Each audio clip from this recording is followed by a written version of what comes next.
YCP Visakha జిల్లా అధ్యక్షుడు కేకే రాజా లేక గుడివాడ అమర్నాథ అన్న అనుమానాలు కలుగుతున్నాయి. రాష్ట్రంలో ఏ ఇష్యూ జరిగినా కేకే రాజు కన్నా ముందు గుడివాడ స్పందించడం గమనార్హం. అనకాపల్లి కింగ్ విశాఖలో హడావిడి చేయడం పట్ల పార్టీ వర్గాలు విస్తుపోతున్నాయి.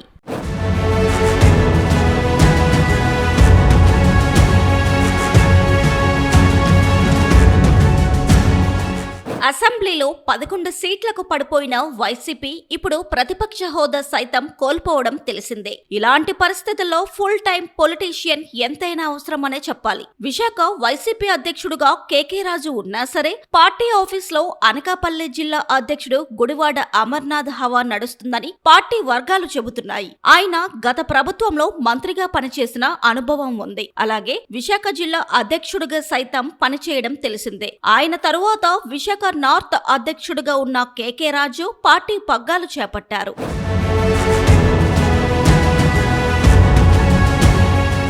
గత ఎన్నికల్లో కేకే రాజు విశాఖ నార్త్ నుంచి పోటీ చేసి కూటమి అభ్యర్థి పి విష్ణుకుమార్ రాజు చేతిలో ఓటమి చవిచూశారు. ఆయన వాస్తవానికి రియల్ ఎస్టేట్ వ్యాపారి. సిరి డెవలపర్స్ పేరిట రియల్ ఎస్టేట్ బిజినెస్ చేస్తున్నారు. ఆయన పార్టీలో కష్టపడి పనిచేసి జిల్లా అధ్యక్షుడిగా ఎదిగారు. విశాఖ మద్దులపల్లంలో ఉన్న వైసీపీ ఆఫీస్లో కేకే రాజు కన్నా గుడివాడ అమర్నాథ్ ప్రెస్ మీట్లు ఎక్కువగా జరగడం తెలిసిందే. ముఖ్యమైన పొలిటికల్ ఇష్యూస్ మీద కేకే రాజు కంటే ముందుగా గుడివాడ స్పందించడం ఇప్పుడు విశాఖలో హాట్ టాపిక్ గా మారింది.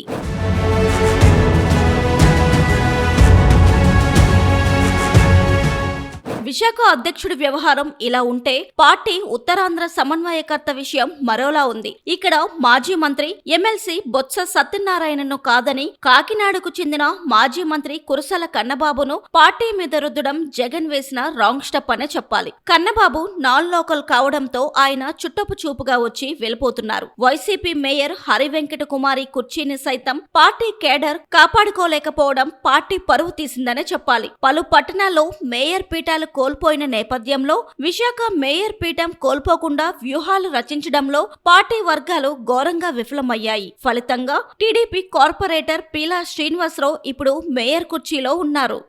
ఇష్యూస్ సహజంగా గడిచినటువంటి 20 మాసాలుగా విశాఖపట్నం ఉమ్మడి విశాఖపట్నం జిల్లాలో మేజర్ ఇష్యూస్ వచ్చినాయి. మేజర్గా ల్యాండ్ అలాట్మెంట్స్ కానీ లేదా పబ్లిక్ సంబంధించిన మత్స్యకారులకు సంబంధించినటువంటి ఇష్యూస్ కానీ రైతాంగానికి సంబంధించినటువంటి ఇష్యూస్ కానీ సహజంగా రాష్ట్రం కూడా మీకు తెలుసు ఉత్తరాంధ్ర అని రాయలసీమ అని లేదా కోస్తాంధ్ర అని 3 ప్రాంతాలుగా మనం కూడా దీన్ని విభజించుకున్నాం. సహజంగా ఈ ప్రాంతం నుంచి రియాక్ట్ అవ్వాల్సినటువంటి బేసు మేజర్ సిటీ విశాఖపట్నం కాబట్టి సహజంగా విశాఖపట్నం నుంచి ఏదైనా వాయిస్ బయటకు వెళ్తే అది రాష్ట్ర వ్యాప్తంగా దాని మీద చర్చ జరుగుతుంది అనేటువంటి ఉద్దేశంతో రియాక్షన్స్ అనేటువంటి సహజంగా మొదటి నుంచి పార్టీలో ప్రొయాక్టివ్గా ఉన్నాం కాబట్టి డెఫినెట్గా రియాక్షన్స్ అనేటువంటి ఉండాల్సినటువంటి అవసరం కూడా ఉంది. పేరుకి అడ్మినిస్ట్రేషన్ వైజ్ 3 జిల్లాలుగా దీన్ని విభజించాం కానీ సహజంగా ఏ యాక్టివిటీ ఉన్నా సరే 3 జిల్లాలు కలిపి చేస్తుంటాం కదా. సో అందులో డెఫినెట్గా మాది వైజాగ్ సెంట్రల్ ఆఫీస్ కాబట్టి సిటీలో ఈ ఆఫీస్ కాబట్టి అందరికి రియాక్షన్స్ ఉంటాయి. ఎవరైనా మాట్లాడాల్సి వచ్చినా ఇప్పుడు మా మహిళా ప్రెసిడెంట్ ఉన్నారు, ఆవిడ మాట్లాడుతుంటారు, బొత్స గారు వస్తుంటారు, వారు మాట్లాడుతూ ఉంటారు, మేము మాట్లాడుతుంటాం. సో మాట్లాడేటువంటిది వాయిస్ పార్టీ తరఫున బయటకు వెళ్ళాలంటే బేస్ మాకు విశాఖపట్నం తప్ప అనకాపల్లిలో అనుకోండి